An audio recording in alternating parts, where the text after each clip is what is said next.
എനിക്ക് അസൂയ തോന്നുന്നു. നേരായിട്ടും തോന്നാം. അറിഞ്ഞവർക്കും കേട്ടവർക്കും എല്ലാം അസൂയായിരുന്നു, ദൈവത്തിന് പോലും.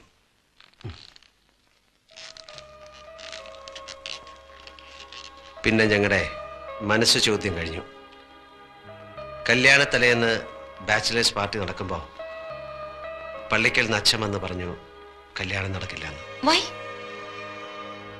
കടം കൊണ്ട് കഴുത്തറ്റ് മുങ്ങിയ പാലോമറ്റത്തേക്ക് അവളെ കെട്ടിച്ചു കയറ്റാൻ അവളുടെ അപ്പച്ചൻ മനസ്സ് വെച്ചില്ല. ആ, കടങ്ങളുണ്ടായിരുന്നു, ശരിയാ. പക്ഷേ അത് പെരുപ്പിച്ചു പറഞ്ഞ് നാൻസിയുടെ അപ്പച്ചനെ വിശ്വസിപ്പിച്ച പാപ്പച്ചന്റെ മോഹം ഞങ്ങളുടെ കല്യാണം മുടക്കുക എന്നതായിരുന്നു. ആ മോഹം അയാൾ സാധിച്ചു. മിന്നു കെട്ടുന്നതിന്റെ തലേ രാത്രി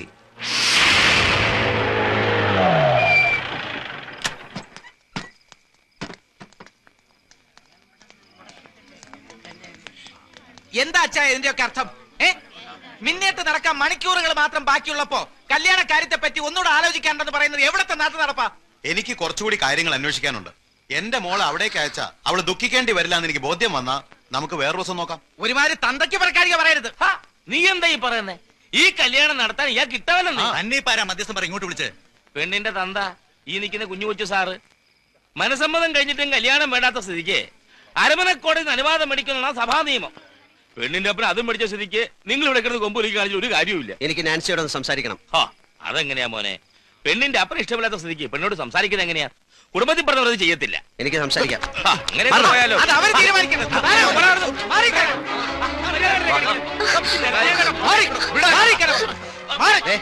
ഇവളെ വിളിച്ചിറക്കി കൊണ്ടുപോകാനാ ഞാൻ വന്നത്.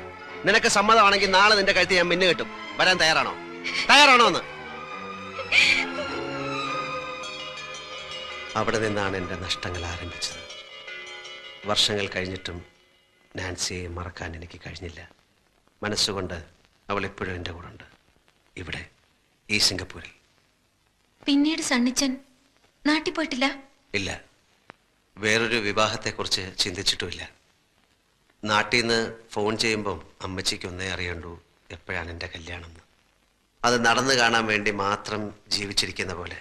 ഇനി ഫോൺ ചെയ്യുമ്പോൾ ഞാൻ പറയും, കെട്ടാൻ ഞാൻ റെഡി. ഇവിടെ സുന്ദരിയായ ഒരു നസ്രാണി കൊച്ചിനെ ഞാൻ കണ്ടുവച്ചിട്ടുണ്ട്, ദിവസം നിശ്ചയിച്ചോളാം. അപ്പൊ നാൻസി? അവൾ പോയി. കഴിഞ്ഞ വർഷം എനിക്കൊരു വെഡ്ഡിംഗ് കാർഡ് കിട്ടി. വധു നാൻസി, വരൻ എൻ്റെ കുടുംബം തകർത്ത പുല്ലാങ്കുന്നേൽ പാപ്പച്ചൻ്റെ മകൻ ഓളച്ചൻ. ഇതാ പറയണത്, വിലപിടിപ്പുള്ള ഒന്ന് നഷ്ടപ്പെടുമ്പോ മറ്റൊന്ന് നമ്മെ കാത്ത എവിടെയോ ഉണ്ടെന്ന്.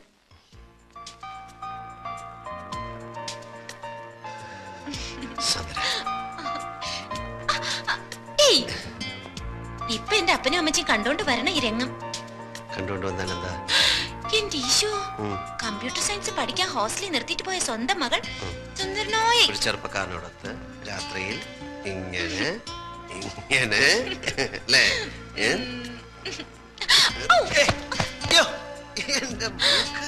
സോറി സോറി കേട്ടോ. പുതിയ ഇത്രയൊക്കെ ആയ സ്ഥിതിക്ക് ഞാൻ സണ്ണിച്ചാനുള്ളതല്ലേ? അതെ, അതുകൊണ്ടാണല്ലോ. അതൊക്കെ വീട്ടുകാരറിഞ്ഞ് പള്ളി വെച്ച് മിന്നു കെട്ടിട്ട് അതുവരെ എന്റെ പൊന്നു മോന് ക്ഷമിച്ചൂടെ?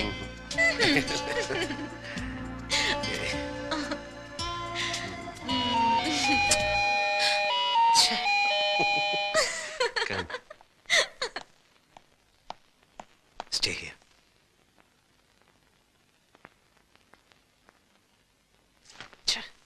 കണ്ട നേരം അച്ചായൻ അച്ചായൻ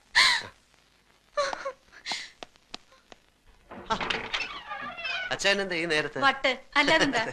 എടാ സണ്ണിക്കുഞ്ഞെ, ഇന്ന് ഞങ്ങളുടെ 15th വെഡിങ് ആനിവേഴ്സറി എന്ന് എനിക്ക് അറിഞ്ഞുകൂടെ? സോറി, ഹാപ്പി സന്തോഷപ്രദമായ നീണ്ട 15 വർഷത്തെ ദാമ്പത്യ ജീവിതത്തിന്റെ ഒരാഘോഷം. പിള്ളേരെല്ലാം ഡ്രൈവർ നായരെ ഏൽപ്പിച്ചിട്ട് ഞങ്ങളൊന്ന് കറങ്ങാൻ ഇറങ്ങിയതാ. പാതിരാത്രിയിലോ? ഈ ഹണിമൂണിന് പാതിരാവുന്നോ പരാവെളുപ്പൊന്നോ ഉണ്ടോ? കടപ്പുറത്തിരുന്നപ്പോ എനിക്കൊരു ഐഡിയ. ഇന്നത്തെ രാത്രി സ്ഥിരം കിടപ്പുമുറി വിട്ട് മറ്റെവിടെയെങ്കിലും ഉറങ്ങാമെന്ന്, ജസ്റ്റ് ഫോർ എ ചേഞ്ച്. അപ്പോഴാ എനിക്ക് നിന്റെ വീടിനെ പറ്റി ഓർമ്മ വന്നത്. അതല്ല, നിനക്ക് വല്ല ബുദ്ധിമുട്ടുണ്ടോ? എനിക്കൊന്നുമില്ല. പിന്നെ ഞങ്ങളുടെ ഈ ത്രില്ലും മൂടും ഒക്കെ കണ്ട് നിനക്ക് ഒരു പെണ്ണ് കെട്ടണമെന്ന് തോന്നുകയാണെങ്കിൽ ഒറ്റ വെടി 2 പക്ഷി. നീ വന്നേന്ന് ഒരു പെഗ്ഗെട്. ചേച്ചി എടുത്തും കടിക്കാം. ഒരു പെഗ്ഗെട്. നീ വാ, ഒരു പെഗ്ഗെടുക്കാൻ. അല്ല ചേച്ചി. ആഹാ. അപ്പോ നിനക്ക് ഞങ്ങളുടെ വെഡിങ് ആനിവേഴ്സറി ഒന്നും ഓർക്കാൻ നേരമില്ല. അത്യാവശ്യമായിട്ട് എനിക്ക് ഒരു ജോലി വിസ്കി ഉണ്ട്.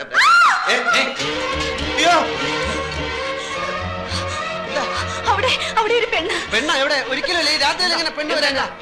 അവിടെ ഒരു പെണ്ണൊന്നും ഇല്ല അവിടെ. നീ ശരിക്കുണ്ടോ? അതെ, വെളുത്ത ഫ്രോക്ക് ഇട്ടൊരു പെണ്ണ്. അയ്യോ, അത് ഞാൻ പറഞ്ഞിട്ടുണ്ടെന്ന് തോന്നുന്നു. ഇവിടുത്തെ ജോലിക്കാർ പലരും കണ്ടേ. നമ്മളെ ഈ വീട് വാങ്ങിച്ച ഫ്രഞ്ചാരി മദാമേന്നല്ലേ, അവരുടെ ഒരു ആന്റി ഇവിടെ പോയിസൺ കഴിച്ച് മരിച്ചിട്ടുണ്ട്. അവർ രാത്രി ഫ്രോക്ക് ഇട്ടുണ്ടായിരുന്നു. ഇത് മദാമയൊന്നുമല്ല, മലയാളിയാണ്. ഞാൻ ശരിക്കും കണ്ടതാണ്. എനിക്ക് ആ മദാമയുടെ പരിപാടിയിൽ ഏതെങ്കിലും മലയാളി പ്രേതങ്ങളായിരിക്കുന്നത്. അങ്ങനുണ്ട്. വേണ്ട വേണ്ട, അങ്ങനുണ്ട് ആ മലയാളി പ്രേതം. എനിക്കൊന്ന് കാണണമല്ലോ. ആവശ്യമില്ല, പ്രേതത്തിനോട് കളിക്കണ്ട. കുഞ്ഞെ, ഞാൻ ആരാന്ന് നിനക്കറിയാമോ?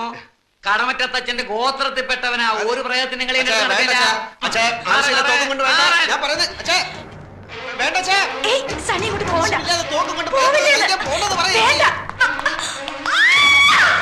ഷൂട്ട് ചെയ്യരുത്, അത് പ്രേതമല്ല, എന്റെ ഫ്രണ്ടാ.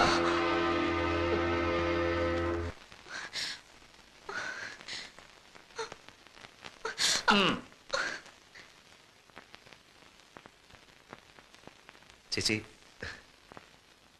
ചേച്ചി തെറ്റിദ്ധരിക്കരുത്, ഞാൻ പറഞ്ഞേക്ക്. സത്യമായിട്ടും ഇത് ഞാൻ കെട്ടാൻ പോകുന്ന പെണ്ണ. അച്ഛാ ശബ്ദിക്കരുത്. ഞാൻ ഈ പ്രേതത്തിനോടും സംസാരിക്കട്ടെ. എന്താ നിന്റെ പേര്? സാന്ദ്ര. സാന്ദ്ര വാളുക്കാരൻ. നിന്റെ അപ്പന്റെ പേരെന്താ? ജോൺ വാളുക്കാരൻ. അയക്ക് സിംഗപ്പൂരിൽ എന്താ ജോലി? ബാങ്കില്. എന്താ ജോലി? ബാങ്കിൽ വർക്ക് ചെയ്യുന്നു. നിന്നെ ഇവൻ കെട്ടുമെന്നുള്ള ഉറപ്പാണോ? അതെ.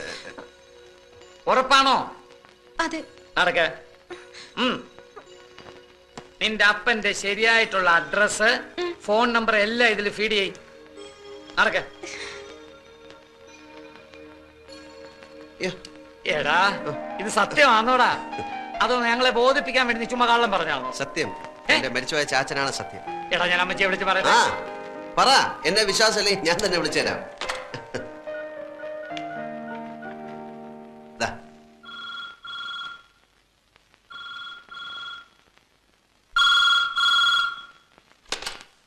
ഹലോ.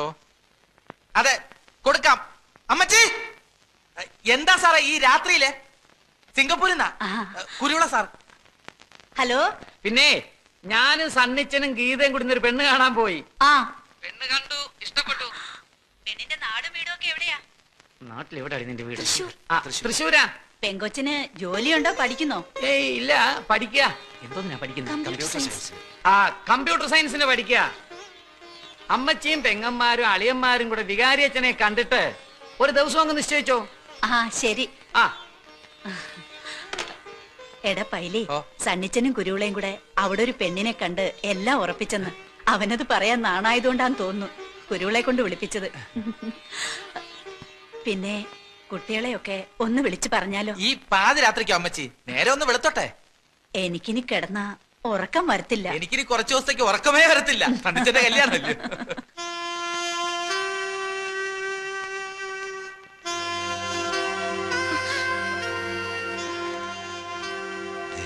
ഇപ്പം വീട്ടുകാരെ അറിയിച്ചു. 2-3 ദിവസത്തിനുള്ളിൽ തീയതി നിശ്ചയിക്കും. ഇതൊന്നും ഇപ്പൊ വേണ്ടായിരുന്നു. ഇപ്പോഴും നിനക്ക് എന്നെ വിശ്വാസമില്ലേ? അതല്ല, പിന്നെ എനിക്കൊരു കാര്യം പറയാനുണ്ടായിരുന്നു. ഇപ്പൊ ഞാൻ പറയുന്ന കേട്ടാ മതി. സണ്ണിച്ച, ഞാൻ പറയണ കേക്ക്. പ്ലീസ് സണ്ണിച്ച. സണ്ണിച്ച, എനിക്ക് സീരിയസ് ആയിട്ടൊരു കാര്യം പറയാനുണ്ടായിരുന്നു. ഒരു സീരിയസ് കാര്യം വേണ്ട.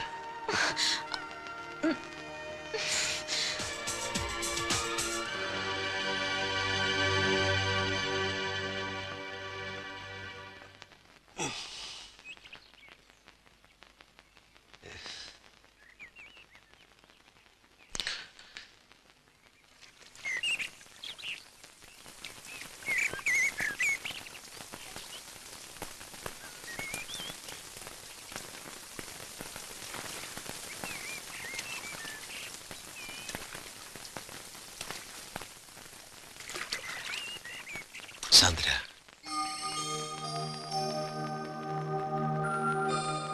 Sorry Sandra, sorry.